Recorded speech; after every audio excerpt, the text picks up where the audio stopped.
तो आज की वीडियो में सभी का स्वागत है। भाई बिहार में एएसओ का पेपर आ चुका है 41 पोस्टों के ऊपर। 10 सितंबर 2025 को इसका एग्जाम है। तो मैं एक आपका असिस्टेंट का पेपर हुआ था बीपीएससी का, है ना। असिस्टेंट लेवल 6 की होती है, एएसओ लेवल 7 की होती है। तो लगभग इससे थोड़े ही लेवल ऊपर के क्वेश्चन आएंगे, लेकिन आपको घबराने की जरूरत नहीं है, ठीक है। वो भी मैं करवाऊंगा। उसके अलावा मैं दूसरे चैनल पे एक टॉप 10 क्वेश्चंस की भी वीडियो डालूंगा जो बिहार में आए हुए हैं।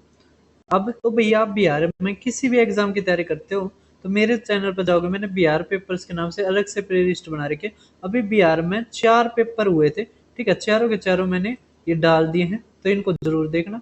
उसके अलावा ये बिहार में डीएसओ का भी हुआ था 3 अगस्त को, तो ये जरूर देख के जाना।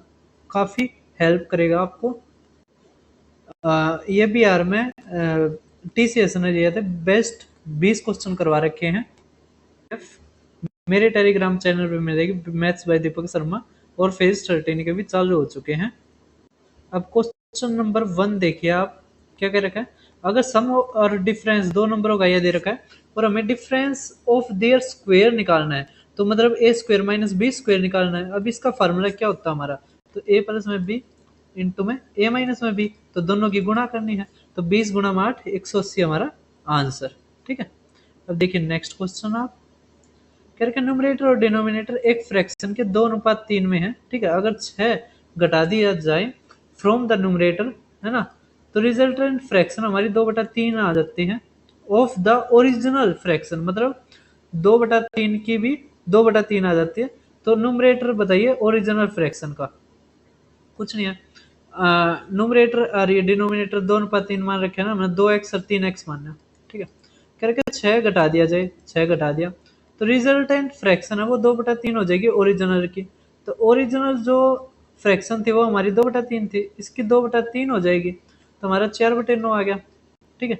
अब कुछ नहीं है, देखो यहाँ पे क्रॉस मल्टीप्लाई कर दे 12x, यहाँ पे क्या आ गया 18x माइनस 6×54, ठीक है। अब ये देखो ये 6x आ गया, ये 54 आ गया, तो x इज इक्वल टू 9 आ गया, है ना। तो 9 दूनी 18 हमारी क्या आ गया न्यूमरेटर, ठीक है। कर दोगे। अब देखो नेक्स्ट क्वेश्चन, तो भाई ये क्वेश्चन इंपॉर्टेंट है ना, देख के जाना। अब देखो ये क्वेश्चन है जो, तो भाई अब आप ये क्वेश्चन देख पा रहे होगे, ठीक है। ये भाग का निशान है ना। तो नीचे तो हमारा आ गया 48, और कितने के बाद डेसिमल है, तो 10 की पावर माइनस में लिख देंगे, देखो 2 और ये 6, तो -6 आ गया, ठीक है। अब यहाँ पे देखो 8 और ये, तो 8 गुणा में 72, अब कितना है 3 और 2 5, और 5 और 4 9, है ना। तो यहाँ पे 10 की पावर माइनस का 9 हो गया, ठीक है। और देखो 8 6 ये 12 आ गया, है ना। और यहाँ से देखो आप ये घट जाएगा, तो हमारा 12 गुणा में 10 की पावर -3, ठीक है। तो ये ऑप्शन हमारा आंसर, कर दोगे ना।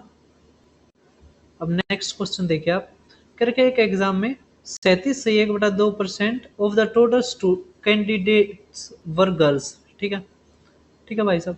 75% है जो गर्ल्स, और 62.2% ऑफ बॉयज पास करते हैं, जबकि 242 लड़कियां फेल होती है। तो टोटल नंबर ऑफ बॉयज जो फेल हुए, भाई साहब देखो भाई साहब, अब 37.2% है, ये हमारा होता है 3/8 ऑफ द टोटल। तो 3 तो हमारी क्या आ गई गर्ल्स, है ना। इसका मतलब बॉयज कितने आ गए 5, ठीक है, इस फ्रैक्शन के।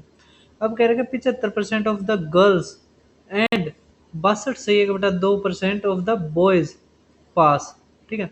अब इतनी फेल हुई है, तो 3 का 25% हमारा कितना है ये, ठीक है। 3 का 25%, तो 3 गुणा में अगर x मानोगे 25%, मतलब 1/4, x इक्वल टू 342, 3 से काटो, 3 एकम 3, 3 एकम 3, 3 चौक 12, तो x हमारा क्या आ गया 114 गुणा में 4, है ना। तो यहाँ पे हमारे ये आ गया, तो 5 गुणा में 114 गुणा में 4 आ गया, ठीक है। अब कह रखा है कि असफल छात्रों की संख्या बताइए, जिसमें से 62 से 1/2% हमारे पास हो रहे हैं। अब 62 से 1/2% होता है हमारा 5/8। अगर 5/8 हमारे पास हो रहे हैं, तो फेल कितने हो रहे हैं 3/8, हमें 3/8 निकालना है। तो 4 से गए 2, 2 से गया 2 पंजे 10, 2 सत्ते 14, है ना। अब ये हमारा कितना आ जाएगा भाई साहब, इस क्वेश्चन में हमारी कुछ गलती है, क्योंकि 15 तक करेंगे तो 15 सत्ते 105, है ना, 75 ये 85, तो 855 हमारा आंसर आना था, इसमें से कुछ भी नहीं है। ठीक है, तो इस क्वेश्चन में ये गलती है। अब देखिए नेक्स्ट क्वेश्चन, आप नेक्स्ट क्वेश्चन देख पा रहे होंगे। एवरेज मंथली इनकम करके पी क्यू कितनी, क्यू आर कितनी, पी आर कितनी, हमें निकालनी है पी की।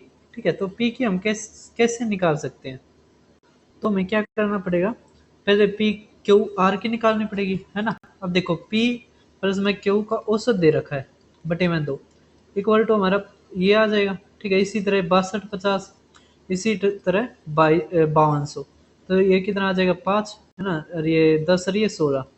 अब देखो यहाँ पे P 2 बार आएगा, Q 2 बार आएगा, है ना, और बटे में 2 है ना, ये कट जाएगा, तो हमारा सीधा P Q R आ गया इतना। ठीक है, तो इसलिए हमें 2 से गुणा करने की जरूरत नहीं पड़ती, ना तो कैलकुलेशन ज्यादा हो जाती है। अब कह रहे कि P की आए बताओ, तो हम Q R की घटा देंगे, तो हमारा किसकी आ जाएगी, P की आ जाएगी। ठीक है, तो 0 5 और ये कितना आ जाएगा 2 और ये 10। ठीक है, तो भाई ये 6250 है, ये औसत है ना, गुणा में 2 लेना पड़ेगा, तो ये 100 और ये 4 1 5 और ये 12। ठीक है, तो 4000 हमारा आंसर। कर दोगे, आसान था, कुछ मुश्किल ना था। और सम ऑफ दो नंबर ये दे दिया, डिफरेंस ये दे दिया, तो रेशियो ऑफ दो नंबर बताओ, है ना। तो देखो जो सम है, मतलब x प्लस में y, वो 25 दे दिया, और अंतर है जो x माइनस वाई, वो मैं दे दिया 7 दूनी 14 15 बटे में 2। ठीक है, तो हमें अगर x निकालना है तो दोनों को जोड़ो और 2 से भाग करो, तो ये 50, ये 60 और ये 65, तो 65 बटे में 2 आ गया, गुणा में 2 करोगे तो 65 आ जाएगा हमारा। 65 अगर ये आ गया, है ना, 65 आ गया ना हमारा x, सॉरी भाई साहब, 2 से गुणा नहीं, 2 से भाग करेंगे, क्योंकि यहाँ पर 2x है ना, 2x है, तो 2 से भाग करेंगे तो 65 बटे 4 आ गया ये। ठीक है, अगर 65 बटे 4 है तो क्या करो आप, क्या कर सकते हैं, देखो 100 तक गुणा कर दो ना, 4 तक गुणा कर दो, 100 आ जाएगा, तो 65 ये 35 बटे 4 आ गया। ठीक है, तभी तो 100 बनेगा ना, तो भाई हमारा 35 बटे में 4, तो यहाँ से 13:7 हमारा आंसर। ठीक है, कर दोगे, अच्छा क्वेश्चन था। कह रहे कि एक जर्नी है 75 किलोमीटर की, जो first 1/3 takes twice the time to complete the rest of the journey. If the first 1/3 of the journey took 8 hours, तो एवरेज स्पीड बताओ एंटायर जर्नी। काफी अच्छा क्वेश्चन है, देखो भाई साहब, तो 75 किलोमीटर, देखो एवरेज स्पीड निकालनी है, तो एवरेज स्पीड का जो हमारा फार्मूला होता है, total distance upon total time. ठीक है, अब यहाँ पर डिस्टेंस तो हमारी कितनी है, 75 बटे में। अब एक चीज यहाँ से पढ़ो कि पहली तिमाही बाकी यात्रा पूरी करने से दुगना समय लेती है। ठीक है, तो पहली तिमाही यात्रा में h घंटे लेती है। अगर पहली तिमाही h है ना, और वो दुगनी है बाकी से दुगनी है, इसका मतलब जो बाकी वाली है वो h बटे 2 होगी, और ये हमारी h होगी। बस अब सोल्व करना हमें, है ना, तो ऐसे एलसीएम लोगे तो नीचे आ गया 3h अपॉन में 2, ये 2 पर चला जाएगा, तो 75 गुणा में 2, 3 से काटोगे तो 25, तो 50 बटे में h हमारा आंसर। ठीक है, क्वेश्चन कुछ नहीं था, बस थोड़ी सी लैंग्वेज हमारी घुमा के दे रखी थी। क्या रखा है कि 2 साल में 96 है, तो एनुअल रेट ऑफ इंटरेस्ट बताओ, डिफरेंस बिटवीन कंपाउंड इंटरेस्ट और सिंपल इंटरेस्ट। अब आप ये क्वेश्चन देख पा रहे होगे, देखो काफी आसान होता है ये, जब हमें डिफरेंस दे दिया जाए ना, और प्रिंसिपल दे दिया जाए, और साल दे दिया जाए, कुछ नहीं, अगर 2 साल दे रखा है तो स्क्वायर रूट ले लो, 3 साल दे रखा है क्यूब रूट, ये सबसे आसान तरीका है। यहाँ पे डिफरेंस लिखो, ऊपर 96, नीचे 15,000, अब बस कुछ निकालना है, इसका रूट से बाहर निकालना है। अब ये देखो ये कितना आ जाएगा हमारा, 3 से काटेंगे 32, 3 से काटेंगे 50, फिर ये कितना आ जाएगा 25 और ये 16। अब 16 होता है 4 का, 25 होता है 5, है ना, और ये 2 जीरो से 1 जीरो बन जाएगी, बाहर जाएगी तो हमारा कितना आ जाएगा गुणा में 100%, तो हमारा आ जाएगा 8% हमारा आंसर। ठीक है, 4/50 गुणा में 100%, तो 8% हमारा आंसर। अब sum of money increase by 60% with simple interest in 6 साल, तो what will be the compound interest on इतना after 6 after 3 years at the same rate. ठीक है, कुछ नहीं है, देखो मनी है वो 60% इंक्रीज हो जाती है, इसका मतलब 60% हमारा सिंपल इंटरेस्ट है, 100 हमारा प्रिंसिपल है, गुणा में 100 बटे में 6, तो यहाँ से हमारा क्या आ गया 10%। ठीक है, 10% का कंपाउंड इंटरेस्ट बताना है 3 साल का, तो 10 का 3 बार सक्सेसिव हमारा 33.1% होता है, हमें 12 का निकालना है, तो गुणा में 12 कर दो, तो 12 एकम 12, 12 तीन 36, 12 तिया 36, ये कितना आ जाएगा, तो हमारा ये आंसर। ठीक है, सभी को समझ में आ गया, क्योंकि 12,000 है ना, तो 29,3972 हमारा आंसर आ जाएगा। ठीक है,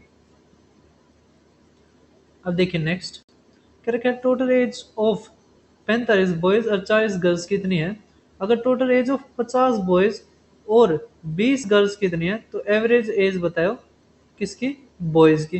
कुछ नहीं है इसमें तो, है ना, टोटल एज दे दी, टोटल एज दे दी, एवरेज एज निकालनी है बॉयज की, कुछ नहीं है इसमें।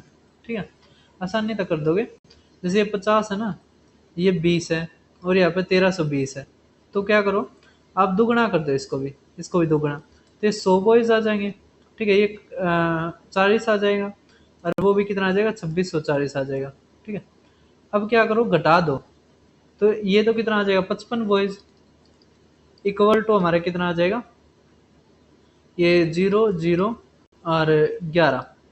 ठीक है, अब 55, तो ये 5 आ गया, 5 से ये आ गया 20, तो बॉयज की कितनी आएगी 20 साल, था ना बहुत आसान।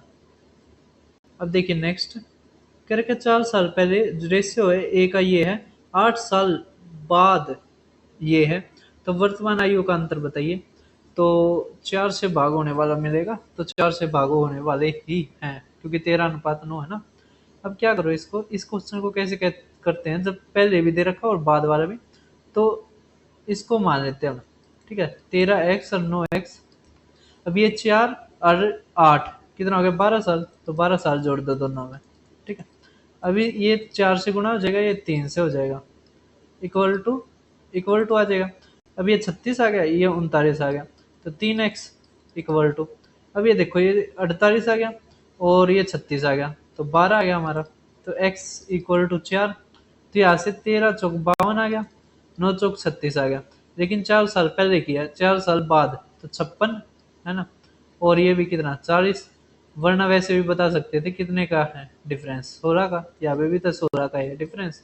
ठीक है, क्योंकि उम्र सबकी ही बढ़ती है, कोई ये नहीं है कोई जवान रह जाता है कोई बूढ़ा, उस उम्र के मतलब उम्र सबकी बढ़ती है, असली बात यह है। ठीक है, अब कह रखा है ए और बी कि एक बार क्वेश्चन देखो, तो भाई ये क्वेश्चन था हमारा। ठीक है, वहाँ पे सही तरह हुआ नहीं था वो। अब देखो हमें ए बी सी डी के निकालने हैं, अब ए बी की ये है तो क्रॉस मल्टीप्लाई कर दो। ठीक है, वरना ऐसे भी काटोगे तो 4:3 आ गया। बी सी का देखो, यहाँ से 3 तो 3:5 आ जाएगा। अब सी डी का देखो, तो ये 2 और ये 3 है ना, ये 3 और ये 2, तो ये कितना आ जाएगा 10, और ये हमारा कितना आ जाएगा 9। ठीक है, अब 2 से गुणा इसकी भी कर दो, इसकी भी कर दो। ठीक है, तो 8:6:10:9 हमारा आंसर, कर दोगे ना आसानी से। तो भाई साहब वो क्वेश्चन अलग था जो हमने सोचा, पहले वो मेरी वाली पीडीएफ में देखा था ना, वो ये क्वेश्चन था कि ए की आयु बी की आयु की इतनी है, बी की आयु सी की इतनी है, एम की आयु ए और बी और सी के योग के बराबर है, तो सी की आयु 15 है, तो एम की आयु बताओ। तो कोई दिक्कत नहीं है, देखो ए बी सी के यहाँ पे रेशियो ले लो, ए बी सी। ठीक है, अब यहाँ पे सी देखो, क्या रखा बी क्या यू सी की 4/3 है, सी की 4/3 है, ठीक है। अगर सी की आप क्या मानते हो, 3 मानते हो, ठीक है, तो उसके 4/3, इसका मतलब बी कितना आ गया 4, ठीक है। अब कह रहे हैं ए क्या यू बी क्या यू का 5/4 है, तो अगर आप 4 मानते हो तो ये 5 आ जाएगा, ठीक है। अब ये कह रखा है सी का यू 15 है, तो 5 तक गुना कर दिए 15, ये 20, ये 25। एम क्या यू इनके योग के बराबर है, तो योग कर दो, कितना आ जाएगा ये 30 40 और ये 60, तो 60 वर्ष हमारा आंसर। तो भाई लास्ट क्वेश्चन देख पा रहे होगे, कह रखा है कॉस्ट और सेलिंग प्राइस का ये है, प्रॉफिट परसेंटेज बताना है, इसका आसान क्या ही होगा, है ना। तो 1/4 25% हमारा आंसर। अब आपको जो कमेंट में जो आंसर बताना है वो देखिए क्वेश्चन। तो भाई साहब बिहार में डीएसओ का हुआ था, डिस्ट्रिक्ट स्टैटिस्टिकल ऑफिसर, उसमें ये क्वेश्चन आया था, आपने ये क्वेश्चन का कमेंट में आंसर बताना है, इसकी भी वीडियो मैंने डाल के देख लेना।